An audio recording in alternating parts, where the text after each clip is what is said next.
All right. So now, prospect theory, which the most important component of is the loss aversion, which we just saw an example. Prospect theory alone is not sufficient to generate the equity premium puzzle, not for long-term investment, because if you consider gain-loss utility from a 50-year stock return or even a 20-year stock return, it's simply no loss to consider. And for stock return to be volatile, it must be evaluated in a relatively short time period. Now the question is how short? So how short? So to figure out how much gain-loss utility investors get from investing in stock, we need to know how volatile stock return is. And we need the distribution of returns from investment in stock. Okay, so this is a very empirical question for investment. Is how do you get an estimate of the volatility of a particular asset? Now, one way is to look at past return and just directly compute the standard deviation from past stock return. That's one way. You have to there are some drawbacks in that approach. One is, if you use very short duration, you might not have enough data to capture the true volatility, right? You have what you call black swan events, rare occurrence of extreme risk, which we all experienced during the last financial crisis. So with short duration, you might not have a sufficient estimate of the risk involved. But with long duration, you have risk including data that's no longer relevant today. Okay. A second approach is to estimate by simulation, repeatedly and randomly drawing from realized returns, and see the distribution of the resulting realized returns, resulting simulated returns. Okay, so you have the realized returns from the past. You randomly draw from them, compute simulated returns. If you do that many times, you have a distribution that you can use as a guess of what the return might be. Right. So simulation techniques is very important both academically and in practice. So Benartzi and Thaler, 1995, Quarterly Journal of Economics article. So in economics, there are 5 top journals. The top of the top is American Economic Review, AER. Then you have the Econometrica with Quarterly Journal of Economics, Journal of Political Economy, and then you have the Review of Economic Studies. So these are the top journals in economics, and usually if I would have the shortened name at the back of the reference. In finance, there are 3 or 4 top journals, depends on whom you ask. The top of them all is Journal of Finance, JF. Then you have Journal of Financial Economics, JFE. The third one, I don't quite remember. Journal of Business. And then there is fourth one, the Journal of Quantitative and Financial Analysis, I believe. Something like that. Okay. So, but in finance, usually most of the best articles would appear in Journal of Finance and Journal of Financial Economics. And those are the 2 sources that you would see most often, particularly Journal of Finance. Okay, so Benartzi and Thaler, 1995, Myopic Loss Aversion and the Equity Premium Puzzle, which is the paper that attempts to use prospect theory to explain the equity premium puzzle. So what they did was to use a simulation, 100,000 draws for each possible investment length. So remember, we're talking about, well, we are wondering if investors are looking at the stock data monthly, annually, biannually, or perhaps once a decade, once every 50 years. So they try to simulate possible return distribution for each of those investment lengths. Data. We will talk more about data in the future. So the data they use is the CRIPS data, which stands for the Center for Research in Security Prices. Basically, any academic study you would see when about the U.S. stock market, which is the vast majority of studies, would be using the same. You'll be using this data set. So this is a data set maintained by the Center for Research in Security Prices, which I believe is in Chicago, University of Chicago. I think that's what I remember.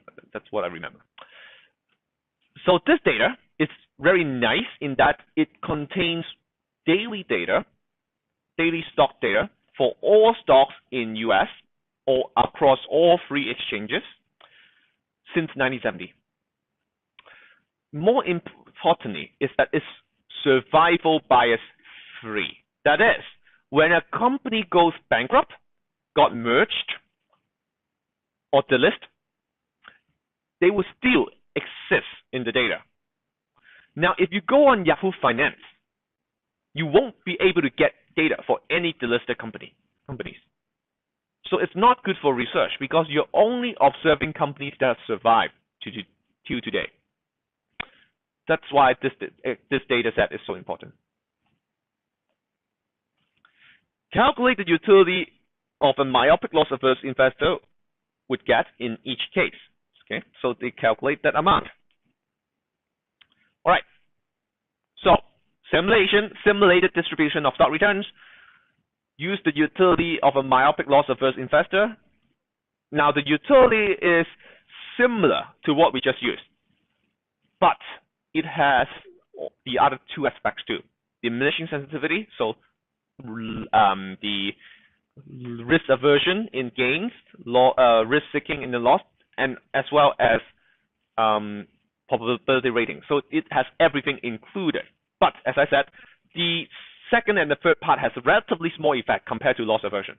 Most effect comes from loss aversion. So the mathematical form, the functional form of the utility function becomes more complicated when you include the second and the third part. So if you're interested, you can always look at the paper. It's not that complicated. Basically, you need to include power. You have to include a power exponential term for the utility function, as well as you have to do some addition and subtraction. Okay, so this is what you have.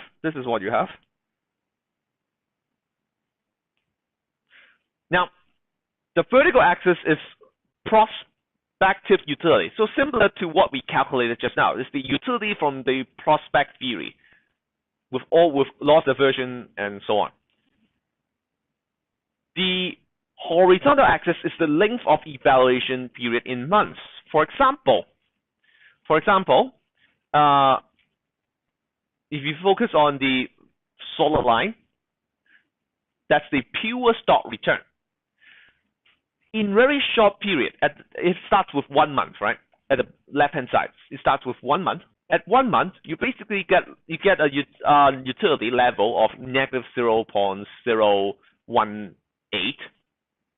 0.022, something like that. And the utility is the lowest at investment period of 4 months. You get something like negative 0.025. Okay, and the dotted line is the utility from bond investment. Notice that the utility from investing less than a year in stock and investing less than year and a half in bonds is pretty much negative. Okay, why? Now, obviously stock has risk, right? The shorter the investment period, the more risk you face. So it's expected that the utility is quite negative. What are bonds? Now, bonds is typically quite safe. In this particular study, they are using 10-year U.S. Treasury bonds, so it's quite safe. However, it does have risk because bond prices are determined by free market. There is risk involved. So the problem is, despite the fact that despite the fact that bond returns do not go negative on the value, it's possible that you buy bonds at a price that is too expensive. Bond prices goes up and down, so there's nothing that guarantees that you will earn more than you pay. That's not completely correct, because the way bond works is if you hold them for 10 years, the government will pay you back, and you will always earn a positive amount. But usually that's not what people have in mind. You buy bonds, it's just like another investment. You're expecting some return either by selling it again or from the implied interest you will get. And that can go up and down. So you can still making a loss in the sense that you're earning less than you expected. For that reason, for that risk involved, utility could be negative because there is still risk involved in bonds, and the return of bonds is relatively low. Think about it. Now, typical 10-year bond in US pays something like 2 to 3% interest rate, right? So that's a 2 to 3% return for all the risks that you take on. For all the risks you take on in a typical year, depending on the economic situation, bond prices can move around quite a lot. If you read the financial news, then you know that whenever the economy is bad, in anywhere in the world, people start buying US bonds, right? Which drives the yield down. Because the way bond works is the government promised to pay you back X amount in 10 years. How much are you willing to pay today to buy it? The yield, the implied interest rate, is calculated from the difference between what you pay and what the government pays you back in the future. When during financial distress, people are very willing to buy U.S. government bonds because of the perceived safety. So if they bid up the bond price, when you bid up the bond price, yet what the U.S. government agrees to pay back it's remained the same, the implied yield goes down. Okay, so that's where the risk comes from. So most interestingly is also in this case, they ask, instead of investment period, how much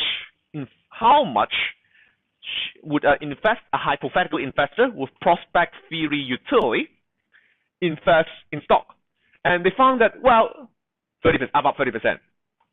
Now, okay, Thaler is a very famous scholar.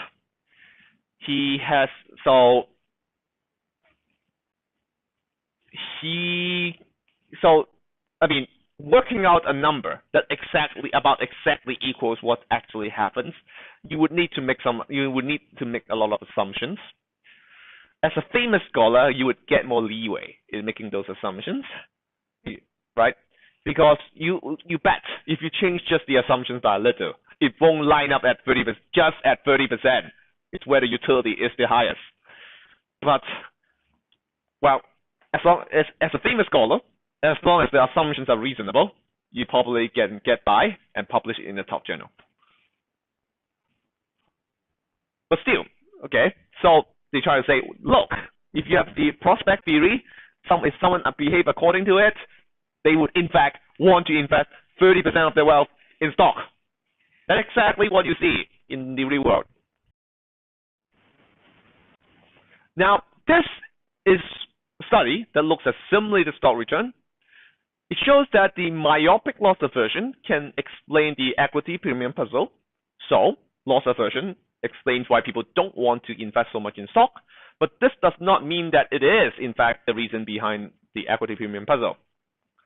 There could be other explanations. Now, what we're going to show is what we're going to show that if you manipulate the investor's evaluation period, if you manipulate that in an experiment, we want to see whether that, so you're holding all else equal. You have two groups of subjects. One group have to invest once every round in a simulated stock market. Another group has to invest once every 3 rounds. Do you see the same effect, that they would invest less in stock or willing to pay less for stocks? So, balance. Thaler again. 1997, quantitative quarterly journals of economics. So, okay, so the effect of myopia and loss aversion on risk-taking and experimental tests. So the experiment subjects allocate their budget across 2 assets. One is called stock, one is called bond. So in the actual experiments, to avoid any sort of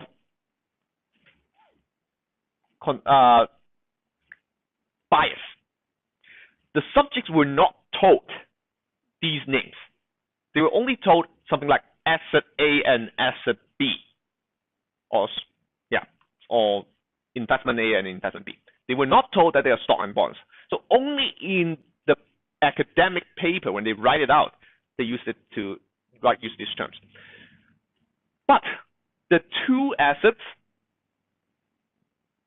have properties that one of them have a property that mimics stocks, and one of them that is a property has properties that mimics bonds. Subjects do not know. Subjects do not know. They were not told that the assets behave this way, but they can observe. They can observe the existing patterns of the movement of the assets, right? So the concept is, if they observe, eventually, just as any real investors, they should figure out that one asset would have higher risk and higher return, and the one asset is a safe asset. Okay. So different subjects were required to make investment decisions of different lengths, monthly, yearly, and 5-yearly. So obviously, it's a lab experiment. You're not actually investing for a month. What it does is the subjects play the game many rounds. I think something like 200 rounds.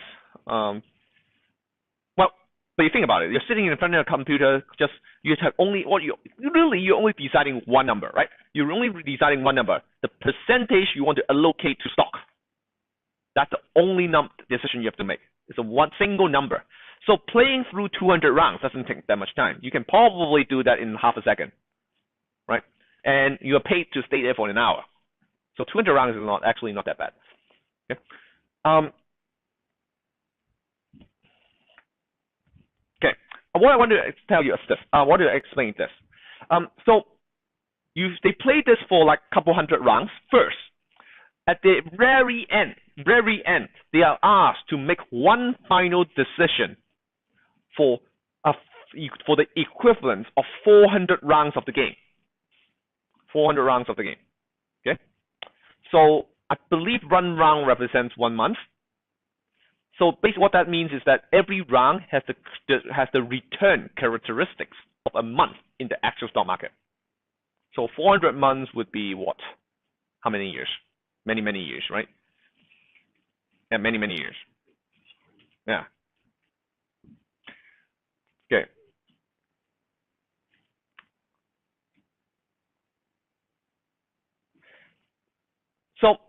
So what you want to see is, you want to see for people who were allowed to trade at the equivalent of every single month. For people who are allowed to trade at the equivalent of every single month, how much money would they want to put in stock at the very end? Like the idea is kind of like for the rest of your life, right? Versus people who were investing the equivalent of once every 5 years. How much money are they willing to put in stock for the rest of their life?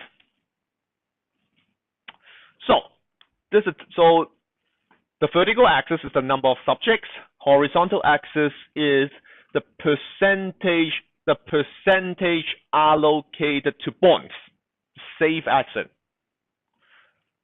Now, notice that for the monthly subjects, the majority of them allocate more than half of their final wealth into bonds.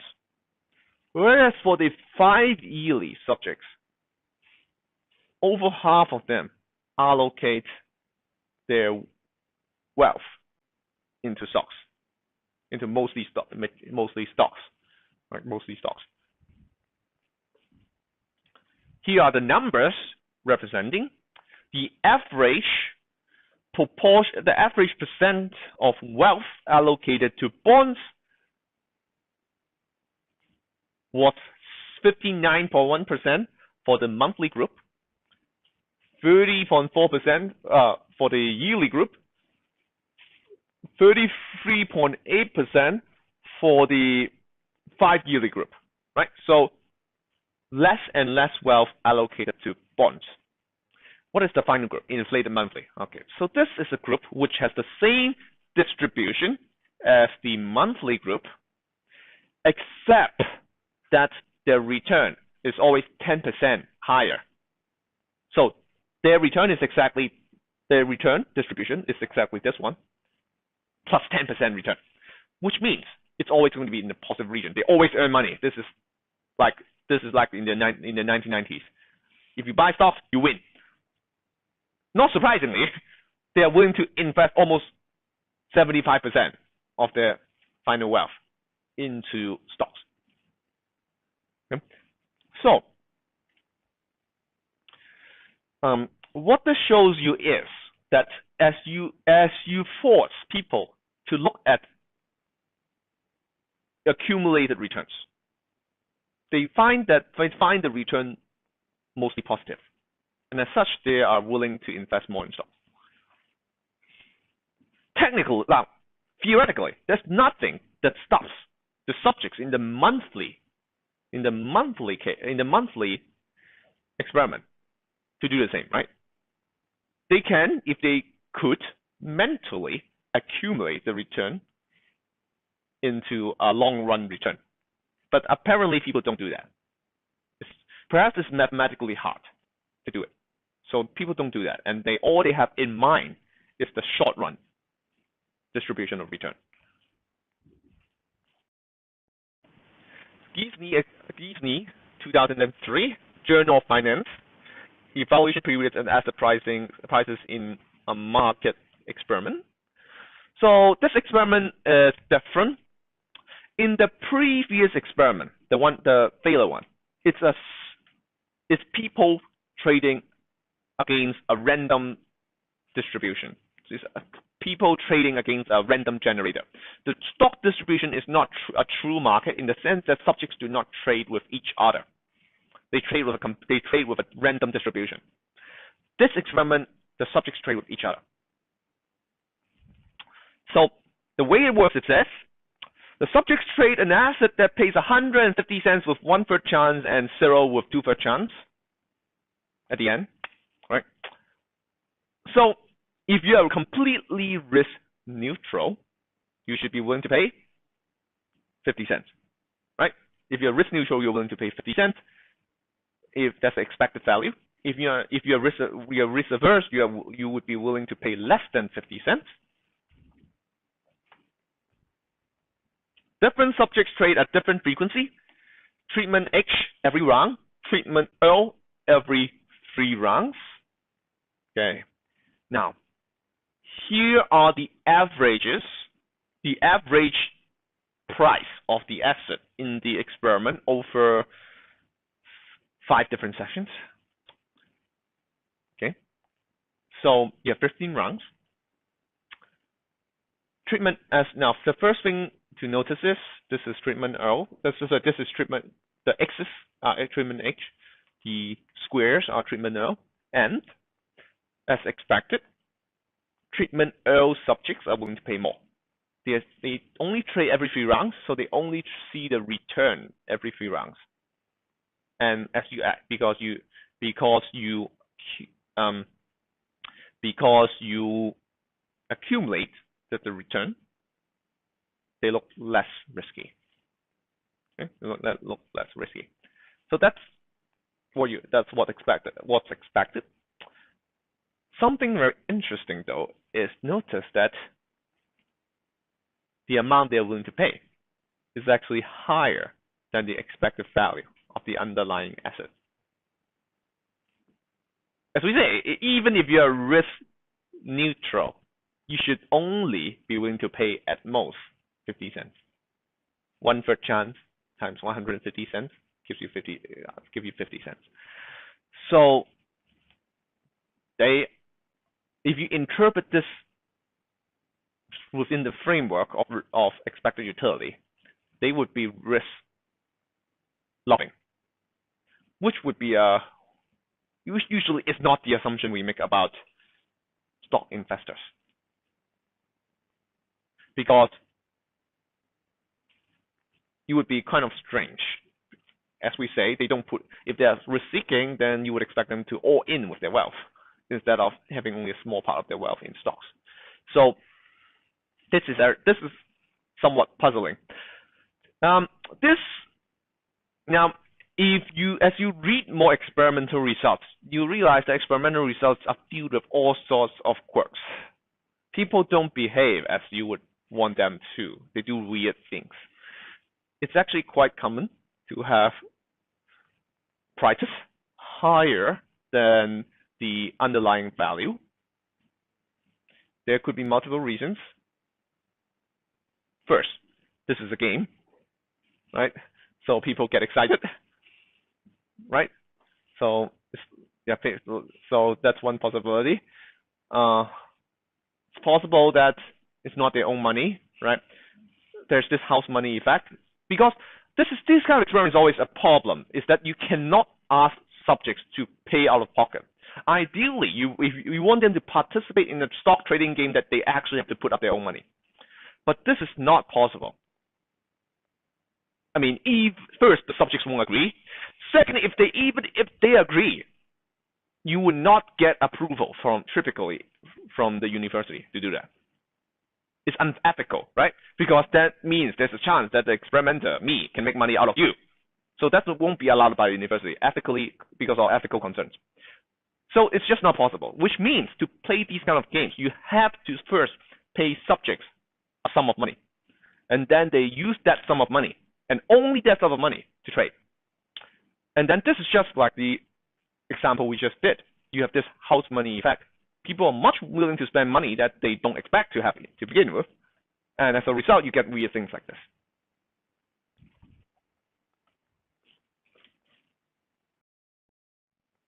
Now, beyond finance, there are some other applications of this kind of reference point utility with reference point.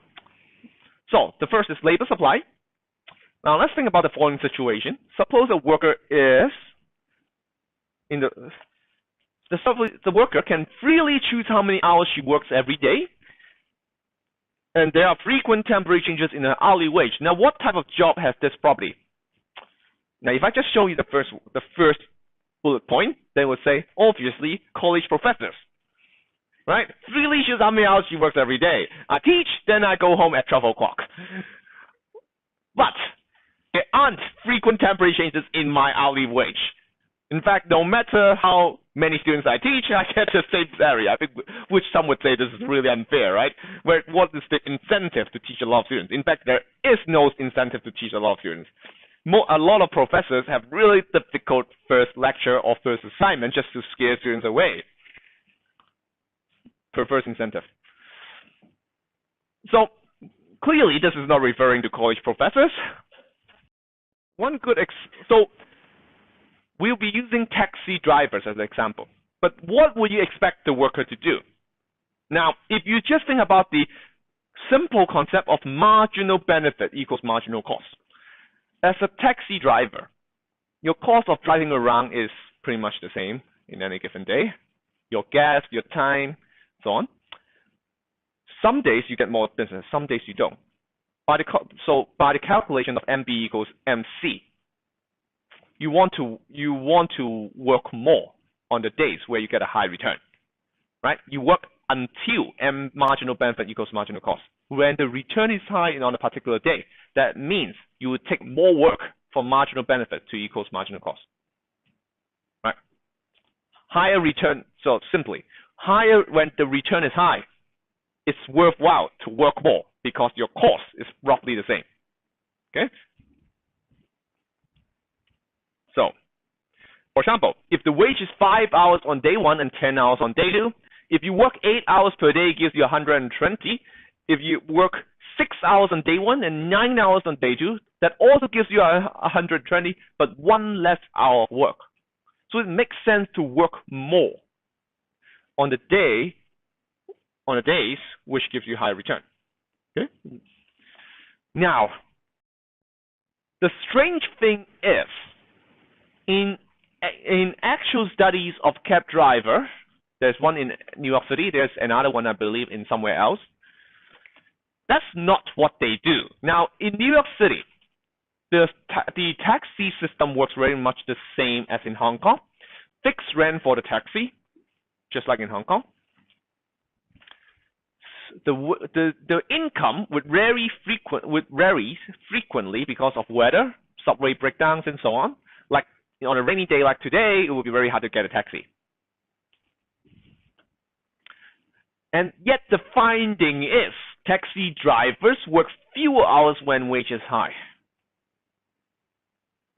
So this is quite a robust finding. Why? Now, it doesn't make sense if you think like an economist, but it makes a lot of sense if you think like a taxi driver. You're sitting in a taxi, you drive around, there's no one. What do? Do you just say call it a day and go home? No, you keep trying until you find someone, try somewhere else, right? On the other hand, if it's a day where you manage to like score a high number of customers just in like the first 2 hours, then you might call it a day and say, well, okay, good for me today. So it makes a lot of sense if you think like a normal person, right? There's a comic strip that I should have put it here. Is that it says like it's 2 students walking out of an examination, and one student telling the other students, well, failing the economics exam qualifies you as a normal person.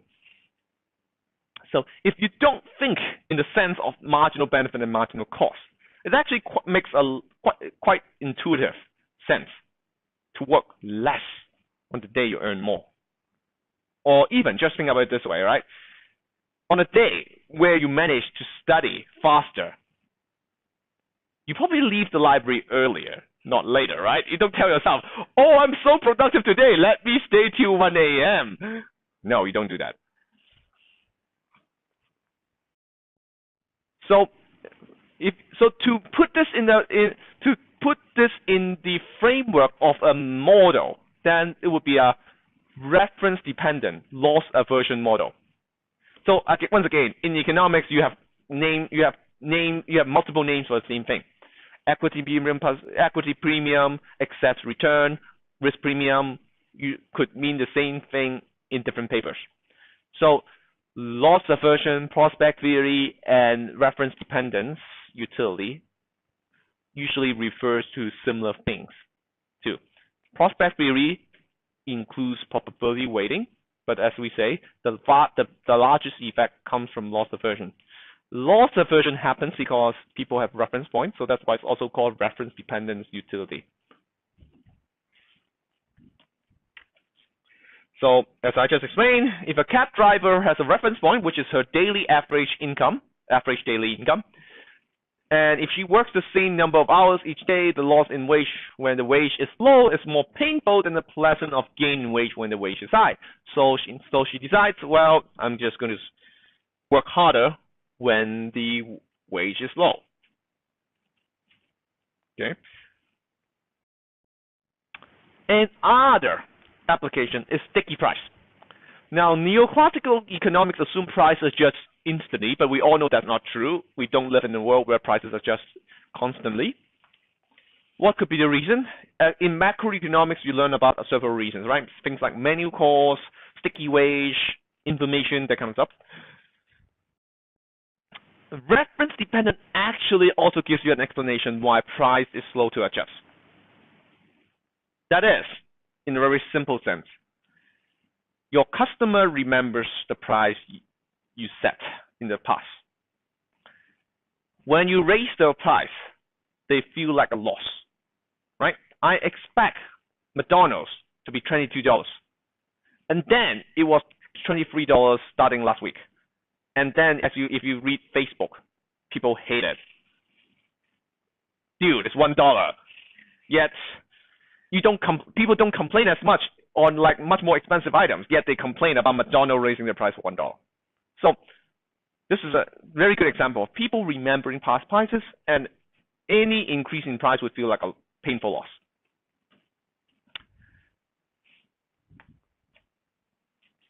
Okay, so now let's think about if you draw a demand curve, just like in a typical like a monopoly case, right? In a typical monopoly case, you draw a demand curve, you draw a marginal cost curve, and then you figure out the price, right?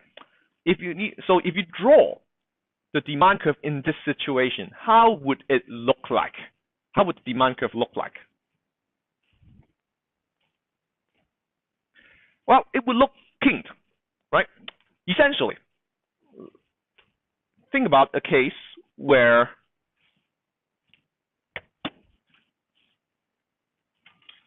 the demand now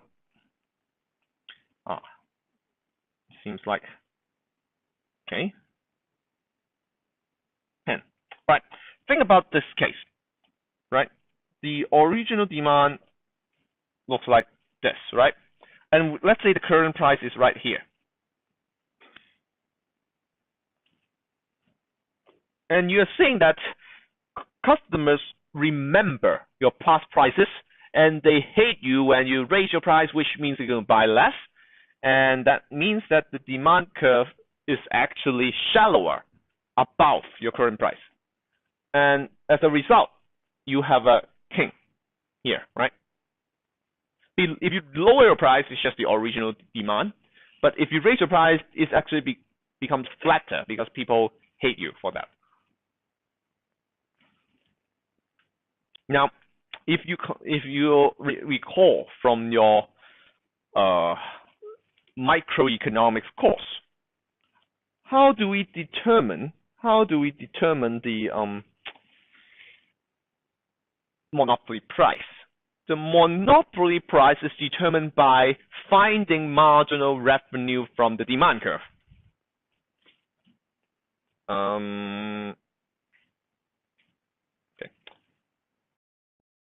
Okay, so we're gonna assume our seller is a monopoly, and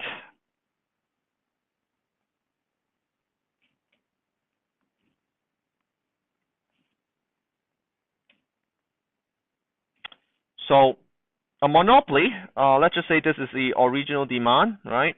And we say that because the current price is, say, here, demand is actually going to be kinked. So instead of looking like that, it should look more like this. Okay, this is demand.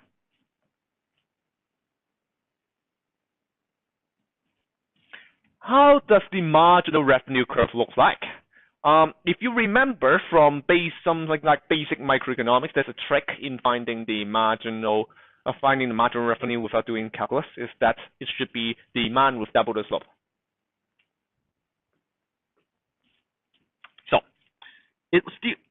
So it still works even if the demand is kinked. So it will look like something like this. It looks something like this. Yeah, it's about right. Now the counterpart would actually continue in the negative region, so it looks something like, yeah, something like this. Okay. So the key is there's an area where it's vertical. So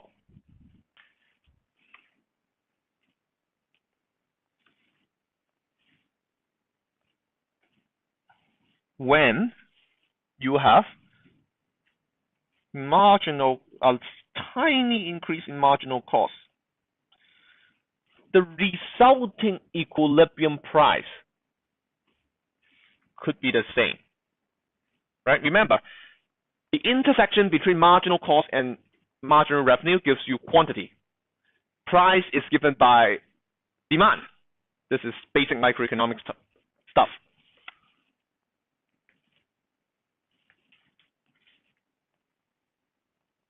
Right? This gives the intersection between marginal revenue and marginal cost gives you quantity, and the demand curve at that point gives you the price. So within this range of the vertical path, any movement of the marginal cost is not going to give you a change in price. Intuitively, what's happening is when you raise the price, you are met with dissatisfied customer who would purchase less from you than before. The increase in revenue from the tiny hike in price is not worth the decrease in quantity demanded. So the seller has an incentive not to raise the price. When would they raise the price? They raise the price only if the cost is high enough such that it would result in a much higher raise in price that would justify the loss in demand. So you need something more like, the pen is out of battery. So you need something more like here. Then you would see a upward movement of the price. So it nicely explains why there's sticky price, and there will be price movement over a longer period of time. When the price goes up slowly, initially okay. Now finally, let's ask about what the reference point should be. What the reference point should be.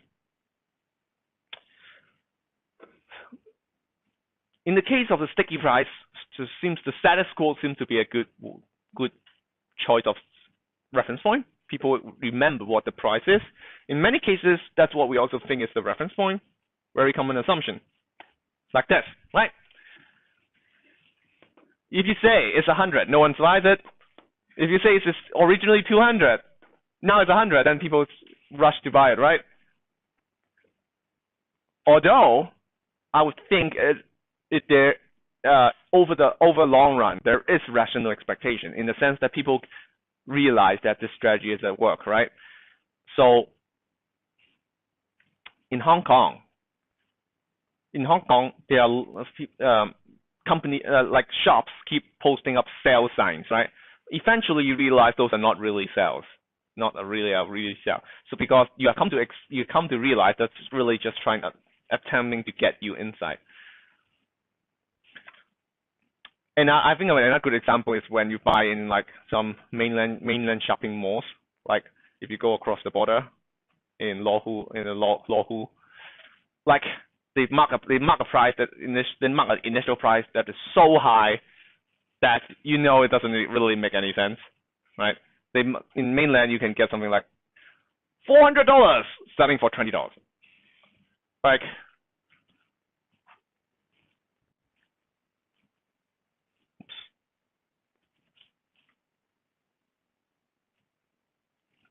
So it's the attractiveness comes partly from the relative easiness to approximate. Usually we have pretty good idea or data on status quo. But it's not necessarily realistic. let's say you are selling your old textbook. Let's say you're selling your old textbook back to the bookstore. This is more common in the US than in Hong Kong. Now, will you see the foregoing of the textbook at a loss? Or if you're selling your cell phone to someone else, do you feel like there's a loss of your cell phone? Probably not.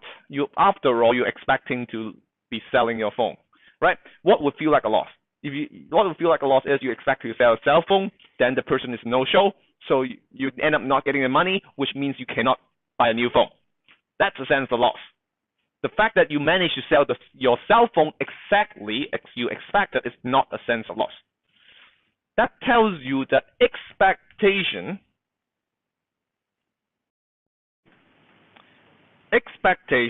can act like a reference point. So, suppose you fully expect to be able to sell a textbook, but turns out you cannot. You probably feel a loss in not being able to get the money you would have gotten were you able to sell the textbook, and retaining the book is more like a gain, which is not as happy if you actually manage to carry through your plan, selling textbook, getting the money.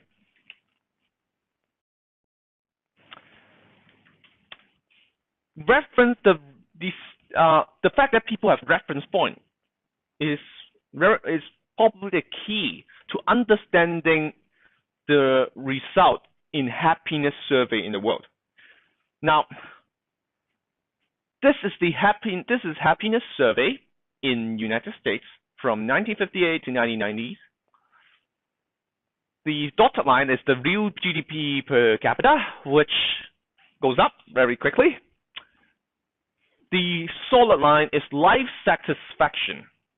Life satisfaction, which more or less stays flat. There are episodes of particular unsatisfaction, which is the oil crisis. But by and large, you see that it's quite flat. Now, if you believe that utility proxy for happiness, and people have higher utility from having more money, you would expect them to become happier over time, but they don't. Life satisfaction happiness index not only is roughly constant throughout time within a country, it's also quite flat across different regions, except for places that are particularly poor. So basically, if you survey advanced nations, the happiness index would be quite similar, despite the income difference. So, what's happening? Why aren't people happier from having more income? Now, this is not just about money, right? This is GDP, which means it's measured in things. We are also talking about better computers, better cell phones, better entertainment, and so on, not just money. Yet people are not happier. Well, one explanation is they have come to expect what they have, right? If you lost your cell phone today, would it be any comfort? I tell you that. Look at it the bright side. 30 years ago, there is no smartphone. No. So you have come to expect to have a smartphone. So you won't find any particular extra happiness from having the cell phone. That's just what you expect to have today. So for that reason, maybe people have come to expect what they have. So they're not happier. Which means for any foreseeable future, right? Economic development is not going to help advanced nations to become happier. Another possibility is that people take reference to other people. So,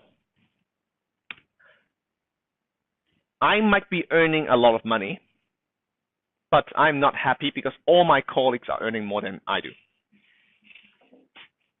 Right. So that might be another possibility.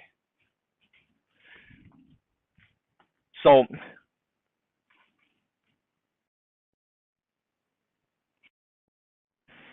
So the key is that reference point is important in explaining a lot of behavior we see in the world.